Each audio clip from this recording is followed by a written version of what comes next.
श्रोते हो नमस्ते. आपल्या सर्वांना शुभ दिवस. श्रोते हो, जीवनाचा प्रवास करत असताना कधी कधी आपण माणसांकडे बघतो. त्या माणसांच्या डोळ्यात लहानसण कारणामुळं पाणी येताना आपल्याला दिसतं. तेव्हा आपल्याला वाटतं की ती माणसं कमकुवत आहेत का? पण ती माणसं कधीच कमकुवत नसतात. त्यांचं मन प्रेमळ असल्यानं अशी माणसं लगेच हळवी होतात. अशी माणसं जर तुम्हाला कधी वेदना देतील असं वाटलं तर तेव्हा त्यांचा उद्देश हा फक्त आणि फक्त तुमच्यावर असलेलं अमाप प्रेम हाच असतो. अशा माणसांना कटू शब्दानं कधीच दुखावू नका. त्यांच्या अश्रूंना हसण्यावारी घेऊ नका. त्या अश्रूंचं मोल समजा, जाणीव असू द्या. श्रोते हो, जगात खूप माणसं तुम्हाला आपलेपणा दाखवतील, पण हळव्या माणसांच्या मनात खरोखर प्रेम असतं. ते प्रेम ओळखा आणि लक्षात ठेवा. कारण आरसा आणि मन हे दोन्ही सारखंच असतं, पण फरक इतकाच असतो. आरशात सगळे दिसतात आणि मनात मात्र फक्त आपलेच दिसत असतात. नक्की विचार करा.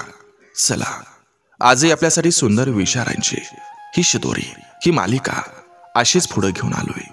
चला करूया सुरुवात सुंदर विचारांना, सुंदर सुविचारांना.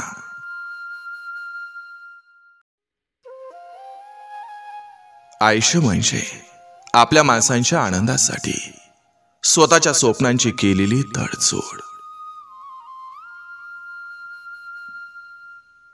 ते नातं खूप सुंदर असतं जिथं डोळ्यांची भाषा हृदयाला समजत असते. नात्यात काय चुकलं हे शोधता यायला हवं. कोण चुकतंय हे नाही. देवानं सगळ्यांना फुलासारखं आयुष्य दिले, पण त्यातही काही लोक स्वतः आनंदानं जगत नाहीत आणि दुसऱ्याला सुद्धा आनंदानं जगू देत नाहीत. झुरावं त्या एका भेटीसाठी आणि भेटावं पुन्हा त्याच भेटीच्या आठवणीत झुरण्यासाठी. ज्योतिषाकडे जाऊन भविष्य विचारण्याऐवजी असं काहीतरी करा की भविष्यात ज्योतिषानं तुमच्या पत्रिकेचा अभ्यास केला पाहिजे.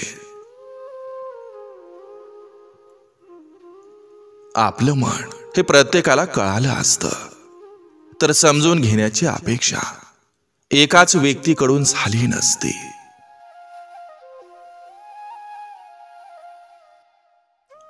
आयुष्यात माणसं खूप नसावी, मोजकीच असावी, पण खरी आणि शब्द पाहणारी असावी. देवावर विश्वास असेल तर देव जे देईल त्यात समाधान माना, पण स्वतःवर विश्वास असेल तर देवाला सुद्धा तुम्हाला जे हवं आहे ते देणं भाग पडेल.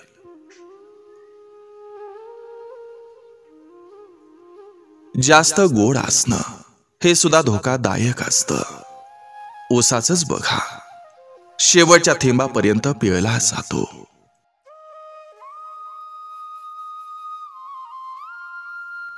आयुष्यात दोनच व्यक्तींपासून लांब राहावं. एक व्यस्त आणि दुसरा गर्विष्ठ. कारण व्यस्त माणूस त्याच्या मर्जीनुसार बोलत असतो आणि गर्विष्ठ माणूस त्याच्या मतलबानुसार आठवण काढत असतो.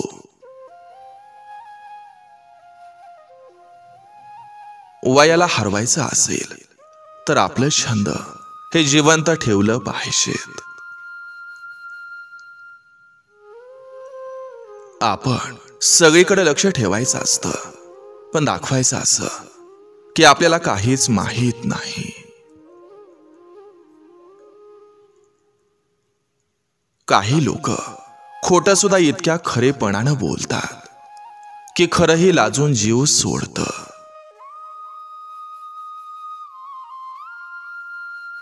माणूस स्वतःचा फायदा असेल तर दुसऱ्याचं नुकसान करायला सुद्धा तयार होत असतो. कसं बोलावं ही एक कला आहे, पण कसं बोलू नये हा संस्कार आहे.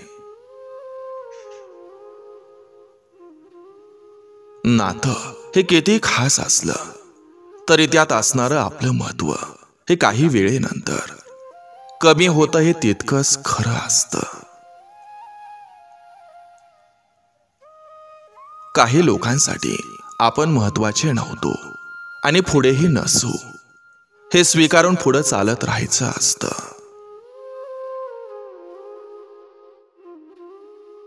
जीव लावून जपलेलं नातं जर जीव जाळत असेल तर मन मारून राहिलेलं कधीही चांगलं असतं. नातं टिकतं ते फक्त आणि फक्त प्रेम आणि विश्वासाचा आधार घेऊन. ज्या क्षणी तुम्ही त्याला व्यवहाराचे नियम लावायला सुरुवात करता तेव्हा नात्याचा पराभव निश्चित असतो.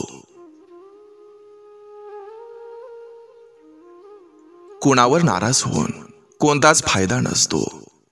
लोकांना चांगलं समजण्याचा मूर्खपणा हा आपणच केलेला असतो.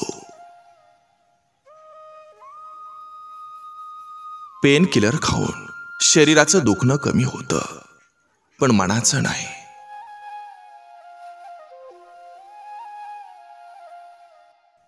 आवड ही स्थिर असली की पुन्हा मन दुसरीकडे वळत नाही. मेलेल्या माणसांना जिवंत भासवणं आणि जिवंत असणाऱ्या माणसांना मुरदाड वागवणं या प्रथेलाच म्हणतात श्राद्ध घालणं.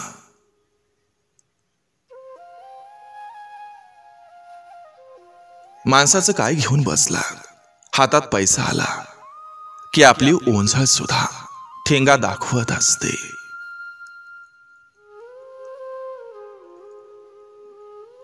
रात्रंदिवस कष्ट करून जो जराही दमत किंवा थकत नाही त्याचा विजयपद कोणीही अडवू शकत नाही. वारंवार ठोकराच बसत असतील तर मार्ग बदलू नका.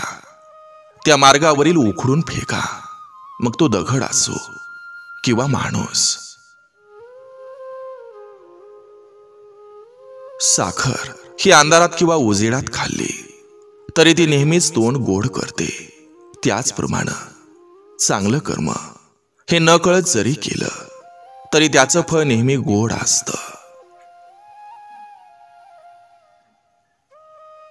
एखाद्याला आपली किंमत कळाली नाही म्हणून नाराज नाही व्हायचं, कारण भंगार व्यापाऱ्याला हिऱ्याची पारख नसते. नातं तुटल्यावर जी लोक लगेच दुसऱ्यासोबत संबंध ठेवतात ती आपल्यासोबत असतानाही कधीच आपली झालेली नसतात. जिवंत असताना आई वडिलांना चांगलं जेवायला द्या. मेल्यानंतर पाणी पाजणं, 10वं करणं, 13वं करणं आणि श्राद्ध घालणं हा फक्त देखावा असतो.